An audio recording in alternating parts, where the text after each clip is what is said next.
Welcome back to Exploring Whiskeys. I'm Eric. I'm Kevin, and today we will have another special release from Wheeler's Raid. Yep. They did a distillery drop, I don't know, a couple weeks ago.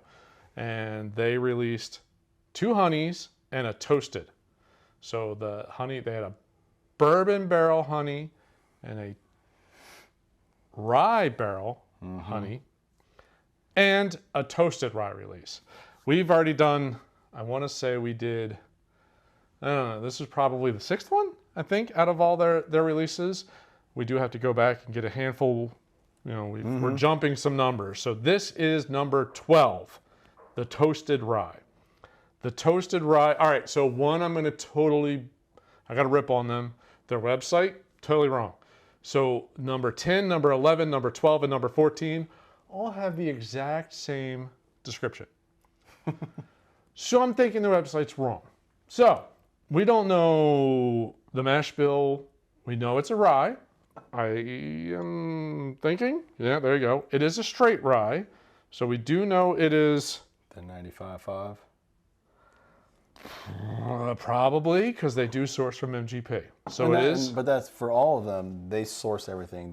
They do All of it's sourced. They do their own finishing. That's correct. So they source from MGP. That's not true. We can't state that because they source from Indiana. Undisclosed distilleries in Indiana. Insider information.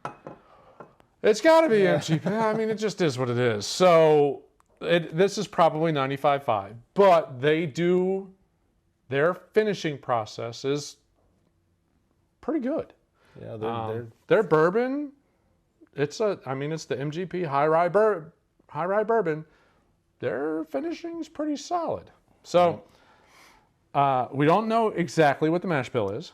We do know that this is, because it says it, 5 years and 1 month. Also, They just forget about that? I mean, the extra month.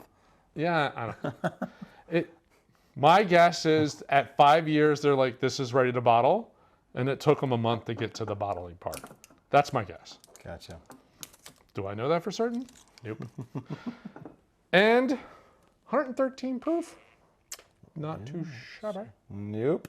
Not too shabby. And hey, can we give a quick thumbs up for the bottle open? Yep. This, I'm interested because I know we had this at the distillery. We had a sneak preview. And I remember it being really good, but that was also, I don't know, probably 3 or 4 drinks in. So was it really good because my palate was shot at that point? Who knows? Oof, it smells like 95.5. It, at the top. yes and no. Like, I do get that it's 95.5, but there's a couple other notes in there. Man, that dill note. Dear Lord. The Dill, rye. some mint. But the toast, there is a toasting note to it. So the only thing I can think of is literally they toasted the rye. I don't think it's necessarily a barrel thing. I think it's how the rye is done. I think it's a toasted rye before it's milled. And that's going to change the profile a little bit.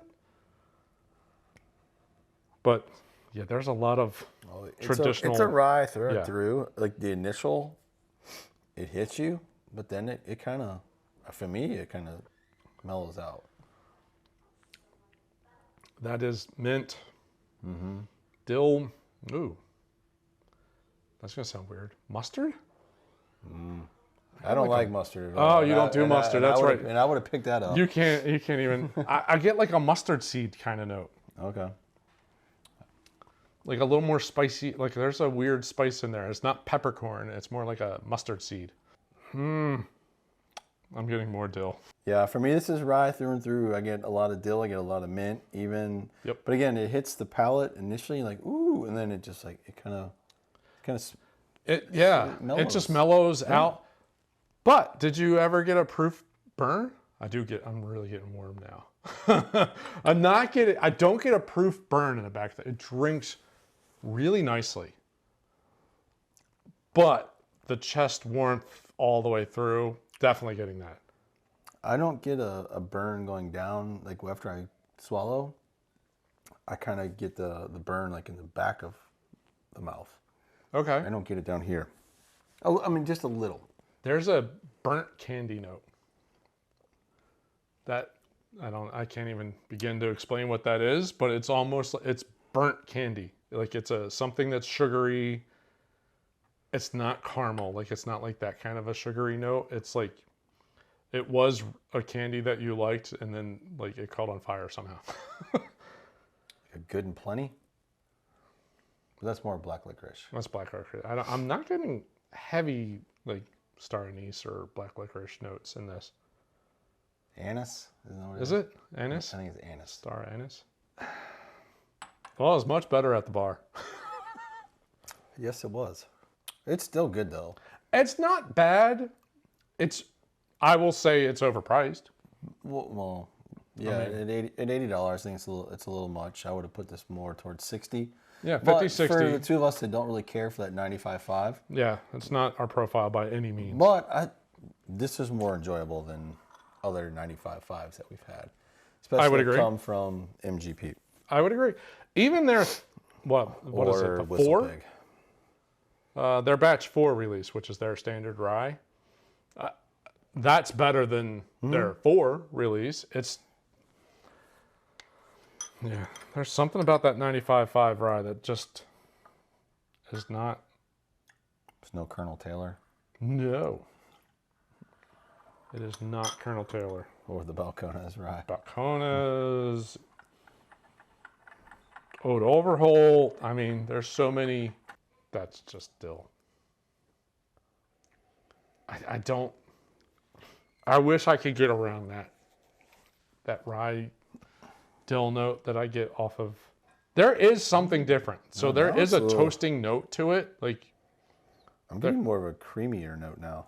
Yeah, I mean, top of the glass, yeah, it's very heavy dill, but as you kind of, for me, as I go to the bottom, it kind of thickens, a little creamier note.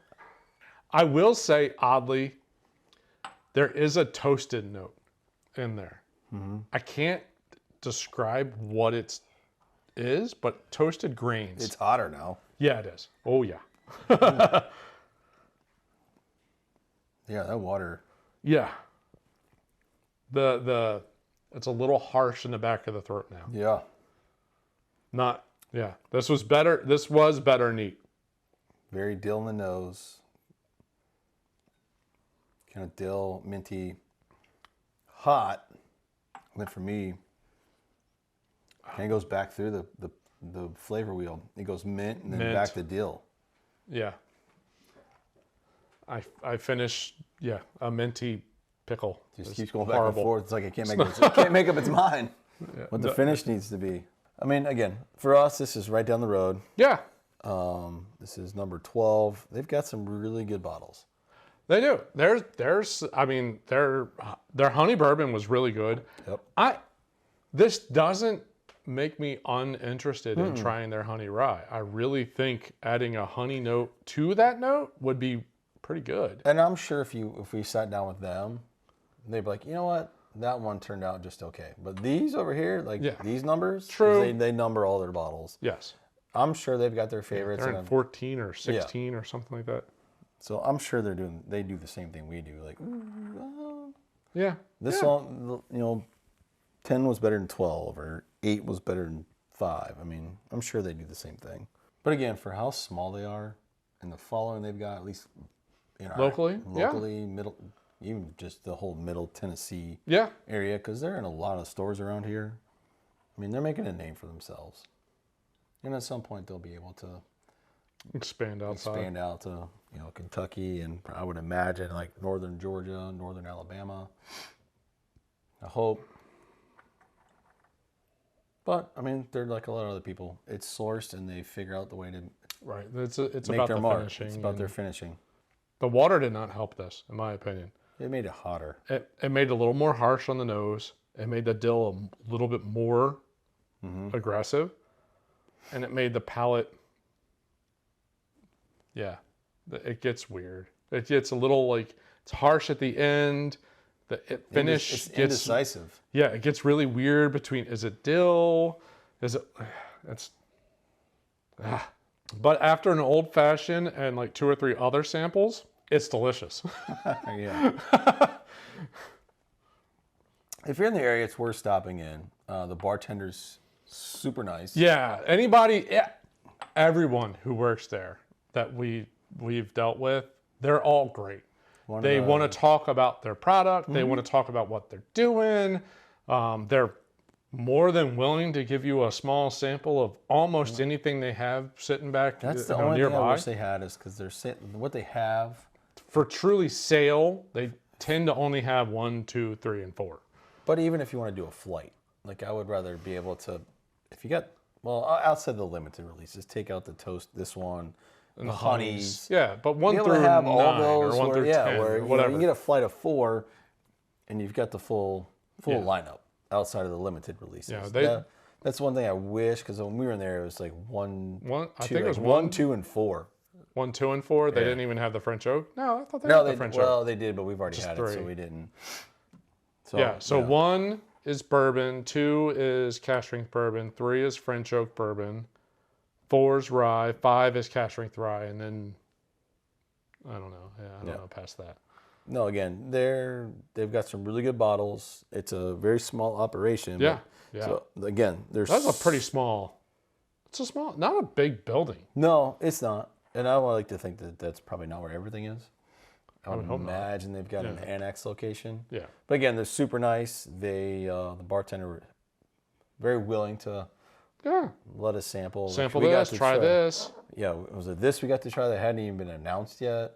Yeah, and just in general too. It's a great place to hang out. We were fortunate enough that the band bailed that night. Right. So we kind of got to have a kind of more of a one-on-one with the bartender. Then, a couple other patrons came in, and then one of the, I guess he was part owner, salesman came in. Oh yeah, so we get to talk to him. Doug. So it was kind of being a nice evening for us. We're more one-on-one attention and got to hear more about what they do, some other things they've got kind of in the pipeline. Right. And obviously they encourage us to come back and go back in the warehouse and kind of get the tour. Yeah, which we still haven't done. Do need to do that. You still need to do that. But again, if you're in the area, the Nolensville area, they're not. I guess they're not open to what they're only open Thursday, Friday, Saturday.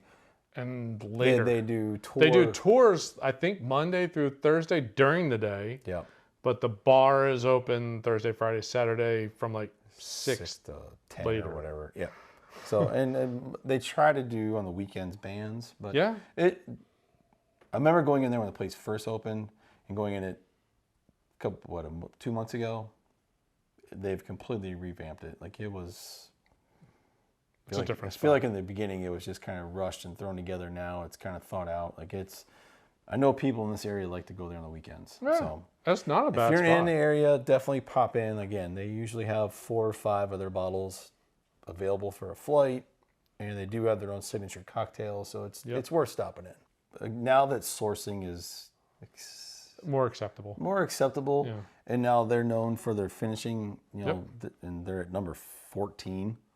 Something like that. 14 or 15. 14, like 15, it's 16, interesting to like see what that. else they're going to continue to do. Yeah. I mean, they're going to have the 1 through 4s kind of, 1 through Standard. 5s as their flagships, their standard. So it's going to be interesting to see what else they come out with. But we enjoyed our experience on there. Hopefully you enjoyed our review of the Toasted Rye number 12. If you did, we encourage you to give that thumbs up for us. If you're new to the channel, subscribe, hit the bell icon, get notified every time we put a new episode.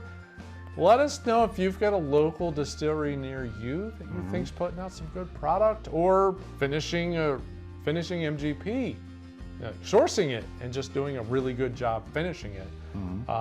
We're looking for some other ideas and suggestions. Love to hear from you. Thanks for watching. See you on the next episode. Cheers.